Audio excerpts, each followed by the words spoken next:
Hey everybody, welcome back to Whiskey Central. If you're new here, my name is Shayla, and today we're talking about why Scotch is made with malted barley and why bourbon uses a little bit of malted barley in their mash bills. Alright, I've got the iPad out, don't want to mess anything up. So, before we get into the video, I am doing a live stream fundraiser for Scotch Troopers family tomorrow, February 27th at 5 p.m. Eastern. We have a huge list of giveaways. Really hoping that we can, as a whiskey community, can continue to help his family a little bit. I will leave a link to his new GoFundMe page and to the live stream for tomorrow in the description box below. So just wanted to get that out of the way. So be right back. Alright guys, it's about to get nerdy. Let's go. Okay, so the first thing a traditional distillery will do when they get barley is start the malting process. So the barley is put into a vat. It's soaked in water a few times over a few days to hydrate the endosperm. And this is the part of the barley that holds the starch that's needed for fermentation. And then there's the aleron, which is the outer layer. I'll put a picture up right here. Boop! I drew that. It's so fancy, I know. This is where the enzymes are located, so that'll convert the starch into sugar. So after the barley is steeped in water, it's left to germinate on a malting floor. During this process, cell walls will break down, allowing the aleron to convert the endosperm starch into sugars.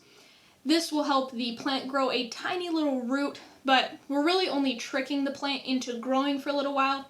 Eventually, we're going to stop this process with kilning, which we'll talk about a little later.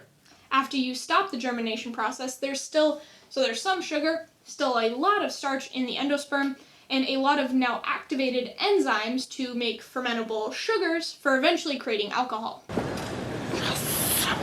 On the malting floor, the grains are turned over multiple times to ensure they germinate evenly and to prevent mold. Traditional floor maltings are really expensive, and most distilleries nowadays don't malt their own barley, but some still do, like Laphroaig, Bowmore, Kilchoman, Highland Park, Springbank, the Balvenie, and Benriach. Pretty sure that's all of them. I'll put a list right here. So the idea is you want barley to germinate, but you don't want it to over-germinate, because a lot of the starch and converted sugars will be lost, creating a lower alcohol yield. To stop this process, we have to remove the added water from the barley. This process is done by kilning, so if you have an unpeated malt, it's dried with hot air in a kiln. If the distillery chooses to use a peated malt, or to peat their malt, they will dry it over a fire fueled by peat, which, if you don't know, is decomposing plant material that's been compressed for thousands of years. The malted barley will soak up the phenols from the peat, giving the whiskey a smoky character. And in Scotland, peat was actually the main fuel source for a really long time, but with new technology, distilleries can choose if they want to use peated or unpeated malt. And you can't just use any barley to make whiskey. There are many different types of barley, and they're graded on a scale from 1 to 9, and only the top 3 grades are used to make whiskey. The most common varieties are Belgravia, Concerto, Propino, Quench, and Shuffle. There's also some new players like Moonshine, Odyssey, Chronicle, and Overture. There are other strains of barley that are much lower yield, but there are some distilleries that are experimenting with these varieties. So why do bourbon distillers use malted barley in their mash? For example, if you had 100% corn whiskey, you could just use malted corn. It has the power to convert starch into sugar. The problem is it's very inefficient compared to malted barley. So if you want a high yield out of your corn and rye mash, just put a little bit of malted barley in it. It has enough enzymes in 5% of the mash to convert the starch in the other 95%. So that was a quick overview of malted barley, how it's made, and why it's used. Next week, we'll be back with a review of Bruichladdich, the Classic Laddie. I hope you enjoyed this video. If you did, leave it a like. Thanks for watching, and I'll see you next week.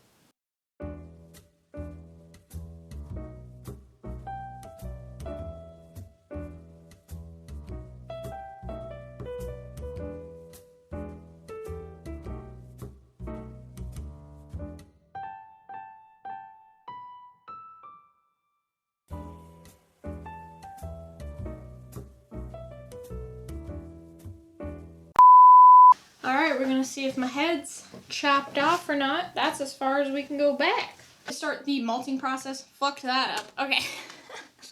I don't know how many of this takes this is gonna take. It's hard because I know what the process is, but I'm trying to make sure I say the process in the most concise way, which means memorizing the best way to say the process, basically, instead of being